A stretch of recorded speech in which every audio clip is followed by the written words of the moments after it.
अब जब पैसे को इन्वेस्ट करने की बारी आती है तो हम इंडियंस की ट्रेडिशनल इंडियन मेंटालिटी है जो कि हमारे दादाजी भी बोलते आ रहे हैं, फिर हमारे पापा भी बोल रहे थे और अब हम भी वही सोचते हैं और वही करने वाले हैं जो कि ये सब करते हुए आ रहे हैं, जो कि है real estate investing, which is a very conservative approach of investing your money to make more money. So in today's video we will first discuss what are the pros and cons of real estate investing versus the stock market investing. दोनों में क्या अंतर है, and then I will tell you what should you do with your money. आप कैसे अपने पैसे से पैसा बना सकते हैं और वेल्थ क्रिएट कर सकते हैं. So first let's discuss 4 reasons why you should invest in the stock market.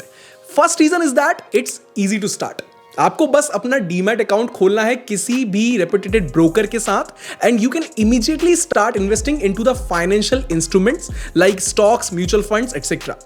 Second reason why you should consider investing into stock market is liquidity. जब आपको जरूरत हो तब आप आसानी से अपने किसी भी इन्वेस्टमेंट को कैश आउट कर सकते हैं स्टॉक मार्केट से. Now please don't come to me saying that सभी स्टॉक्स में लिक्विडिटी नहीं होती है उत्कर्ष, तो मैं कैसे कैश आउट करूंगा हमेशा, because I believe you are already smart enough to not invest in such stocks जहां लिक्विडिटी कम हो, क्योंकि यूजुअली इन स्टॉक्स में या इन पेनी स्टॉक्स में जिनमें लिक्विडिटी कम होती है इसमें पंप एंड डंप स्कीम्स बहुत ज्यादा चल रही होती है. Now the third reason to invest in stock market is that you don't have to do any major paperwork. किसी भी ब्रोकर के साथ इन्वॉल्व नहीं होना है, किसी रजिस्ट्रार ऑफिस में नहीं जाना है, कोई अच्छी सी प्रॉपर्टी सर्च नहीं करना है. बड़ा सिंपल है सब कुछ, कहीं पे भी जाके आपको कोई लाइन में नहीं लगना है. You have to just analyze the stocks that are fundamentally strong or the stocks that you actually believe in that has the future potential, and then you invest in these stocks with a simple swipe. And now the fourth reason why you should invest in the stock market is the average return from the stock market in the past 20 years is double that of the real estate return.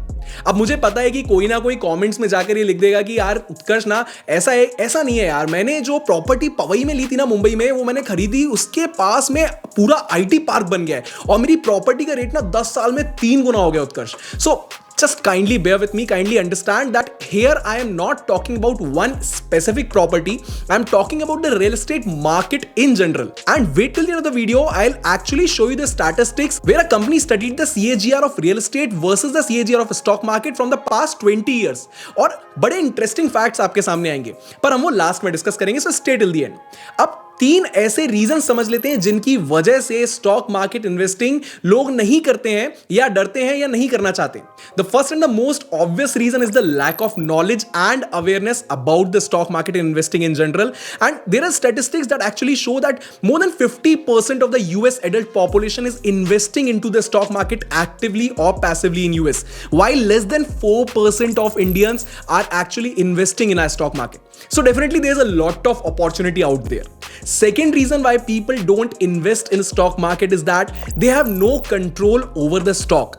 आप जब कोई stock या कोई mutual fund में invest करते हैं तो आप बस एक डॉक्यूमेंट साइन कर देते हैं जिससे आपको एक पार्शियल ओनरशिप मिल जाती है उस कंपनी की.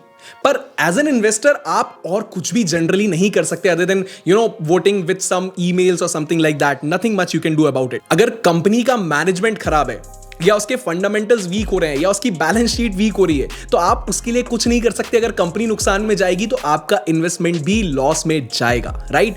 And the third and the last reason why stock market has a major disadvantage is that stock market involves emotions. क्या मतलब हुआ इस बात का कि स्टॉक मार्केट में इमोशंस इन्वॉल्व हैं? इसका यह मतलब हुआ कि स्टॉक मार्केट में जितना आसान पैसा इन्वेस्ट करना है उतना ही आसान पैसा निकालना भी है. एक स्वाइप पे बाय, एक स्वाइप पे सेल कर दो. So when you invest your money in the stock market, 3 major emotions kick into you: fear, greed and hope.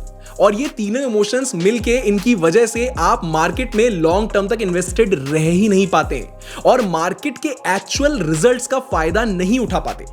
अब समझते हैं कि रियल एस्टेट में अगर आप इन्वेस्ट कर रहे होते तो उसके क्या प्रोज एंड कॉन्स होते. और बाय द वे अगर आप मेरा इन्वेस्टमेंट पोर्टफोलियो जानना चाहते हैं तो बस लाइक कर दीजिए इस वीडियो को, और अगर इस वीडियो पे 5000 से ज्यादा लाइक्स आ जाते हैं तो मैं कंप्लीट डिटेल में आपके साथ अपना पूरा इन्वेस्टमेंट पोर्टफोलियो शेयर करूंगा. हम डिस्कस करेंगे कि मैंने किस वजह से कौन से फंड्स में इन्वेस्ट किया है, पर उसके लिए 5000 लाइक्स तक पहुंचाना होगा वीडियो को ताकि थोड़ा मोटिवेशन आए ऐसा वीडियो बनाने का. Now when you invest into real estate, the good things are, number 1, you have complete ownership of your property and you can do anything with it. Number 2, you have a good source of fixed income. Let's say कि आपने 1 करोड़ की कोई property खरीदी है और आपको उससे 50 से 60 हजार रुपए का एक फिक्स्ड इनकम मंथली आ रहा है, तो ये आपके लिए एक अच्छी बात है, क्योंकि जब आप मार्केट में इन्वेस्ट करते हैं तो ये बिल्कुल भी जरूरी नहीं है कि आपको फिक्स्ड इनकम आती रहे। पर अगर आपकी प्रॉपर्टी लीज आउट हो जाती है, आप उसको लीज आउट कर देते हैं, तो वही आपको फिक्स्ड इनकम देने लगता है।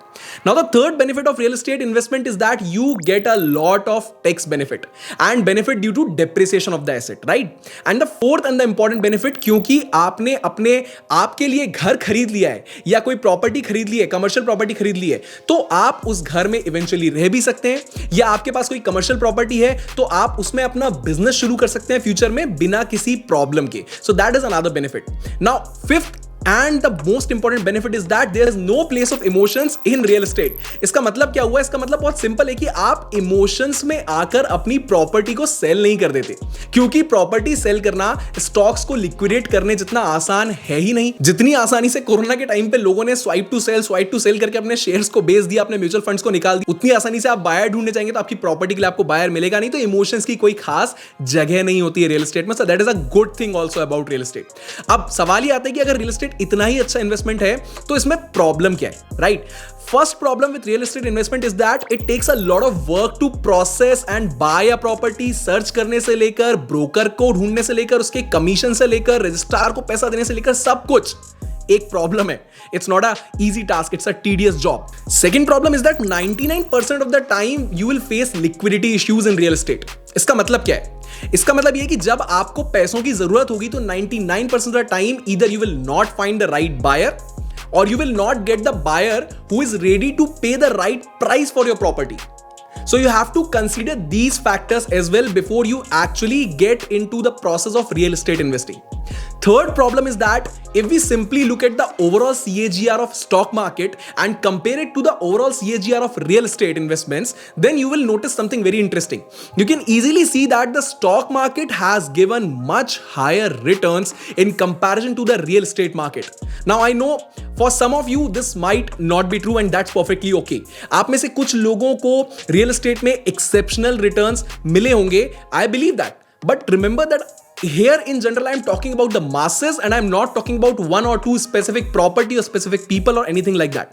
So this brings us to the conclusion which is very important, and that is which investment is better, stock market or real estate? If you'll ask me, my answer is definitely stock market, but don't get me wrong here, I am not at all against real estate. In fact, I have heavily recently invested into a good real estate property, but the investment was actually a need-based decision.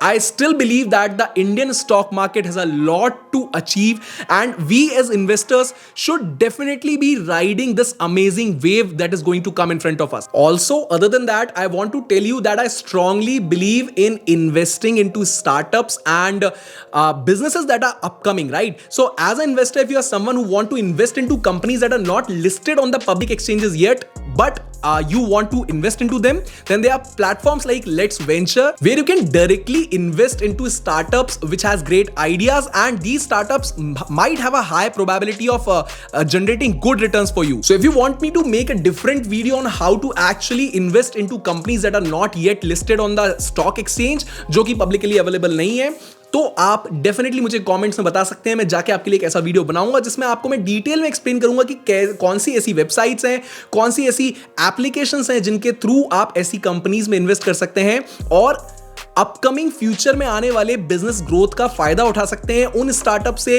या उन company से जो कि शायद आगे जाके unicorn हो जाएं। And so if you are someone who is looking at this space for the very first time, I would love you to be a part of this community. So just hit the subscribe button and the bell notification icon, and also if you are someone who is just starting up with stock market और investing और options trading और content creation or wealth creation in general, then definitely check out the description. There are a lot of courses that I keep conducting. बहुत सारी courses हैं, master class हैं, अलग अलग तरीके की आपके लिए, and overall goal of every master class or every course that I conduct, there are just 3-4 domains जिनके अंदर मैं courses लेता हूँ.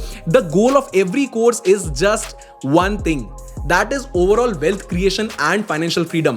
It doesn't matter आप कौन से एज ग्रुप से बिलोंग करते हैं, आप अभी अभी अपने कॉलेज से ग्रेजुएट हुए हैं या आप ऑलरेडी जॉब या बिजनेस करते हैं, I believe that some of the courses might be actually helpful for you. It can be options trading, it can be value investing, it can be actually content creation, and it can be actually how to create wealth, how to achieve financial freedom by making good quality content on social media platforms like YouTube and Instagram.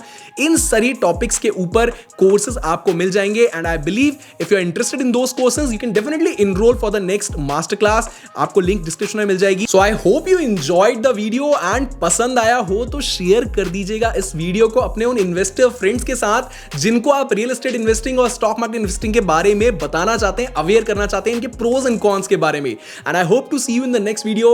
This is Utkarsh Pargav. Thank you for listening to me.